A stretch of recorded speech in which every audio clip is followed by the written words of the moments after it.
Welcome to this training video on electrical system testing. This video will be uncharacteristically longer as there is a ton of content in Task F2.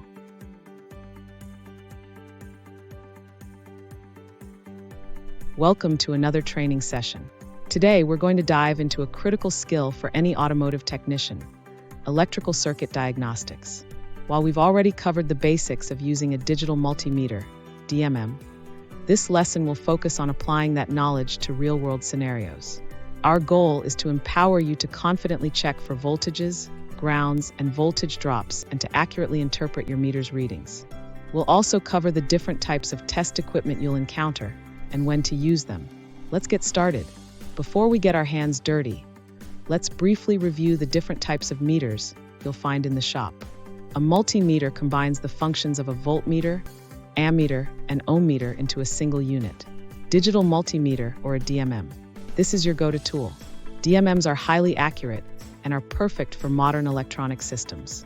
They read out a clear number on a digital display, and you don't have to worry about polarity. If the leads are reversed, you'll simply see a negative sign.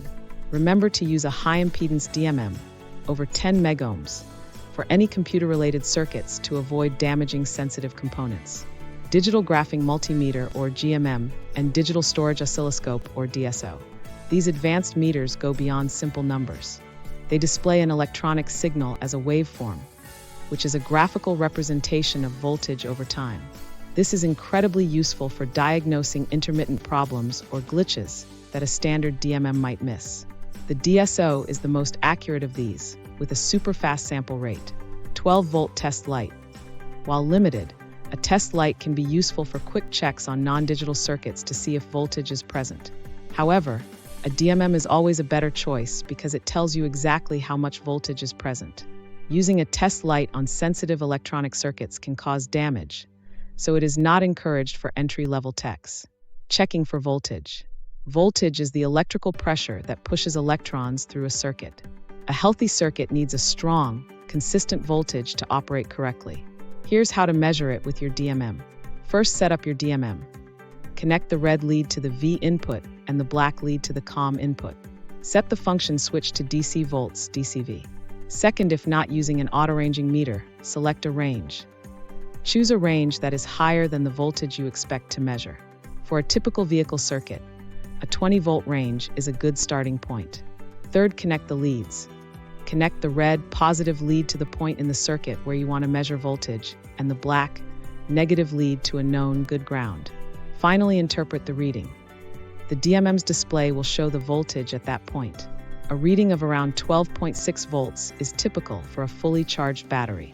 If you're measuring a point in a circuit and get a much lower reading, you may have a problem. Testing for grounds. A good ground connection is just as important as a good power connection. A poor ground is a very common cause of electrical issues. To test for a good ground, you'll basically perform a voltage check in reverse. First, set up your DMM. The same as before when you were checking DC volts. Second, connect the leads. Connect the red, positive, lead to a known good power source, like the positive battery post.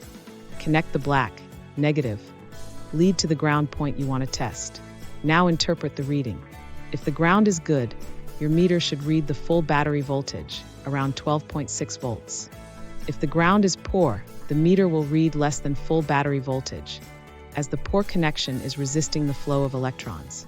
A reading of 0 volts means the ground is open or completely disconnected. Diagnosing with voltage drop. Remember, voltage drop is the most valid test for resistance because it measures a circuit under load. Voltage drop is a dynamic test that's a powerful way to find unwanted resistance in a circuit. It measures how much voltage is lost across a specific part of a circuit while it's operating. A perfect circuit would have 0 voltage drop, but in the real world, we have tolerances. Here's the key concept. A voltage drop is created by resistance.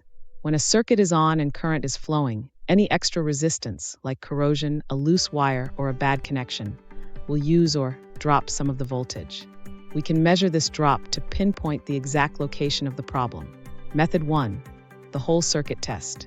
This is used to rule out large sections of a circuit. Step 1. Prep. Verify your battery and charging system are healthy. Step 2. Set up your DMM. Select DC volts. Attach your negative meter lead to the negative battery post. This will be your constant reference point. Step 3. Test the power side. With the circuit turned on, use your positive lead to probe the circuit's power side, starting as close to the load as possible. The reading should be very close to the battery's voltage, within 1/2 or 0.50 volts. If it's more than that, you have a problem somewhere between your test point and the battery. Finally, test the ground side. Move your positive lead to the ground side of the load. The reading should again be less than 1/2 or 0.50 volts. A higher reading indicates unwanted resistance on the ground path. A huge reminder here: to measure voltage drop, the circuit has to have current. Operate the circuit while testing for voltage drop. Method 2, the component by component test. This is the most efficient way to pinpoint a problem after you know if the issue is in the positive or ground side of the circuit. First, set up your DMM. The same as before when you were checking DC volts. Step 2, connect the leads. Connect your positive lead to the power side of the component, for example, one side of a switch or connector, and your negative lead to the other side. Step 3, operate the circuit. In other words, turn the circuit on. Finally, interpret the reading. Your meter will now show the voltage difference or drop across that specific component. A reading of more than 0.20 volts for a single component usually indicates a problem. This technique allows you to quickly move from one part of the circuit to the next until you find the bad connection. Common scenarios. Let's quickly review what some common readings mean during a voltage drop test. 0.0 volts at the load. Power side the circuit is open between your test point and the power source. Always verify proper meter setup, and the circuit was operating when reading 0 volts. Full source voltage at the load, power side, and full source voltage on the ground side. The circuit is open on the ground side. This is not voltage drop. It is potential voltage across an open circuit. Correct voltage at the load, power side, and less than 0.50 volts on the ground side. The load itself is likely faulty. If the voltage at the load is significantly less than source voltage, there's unwanted resistance on the power side. Start backtracking. That covers the basics of checking voltages, grounds, and voltage drops. This will build your confidence and make you a more effective and efficient technician.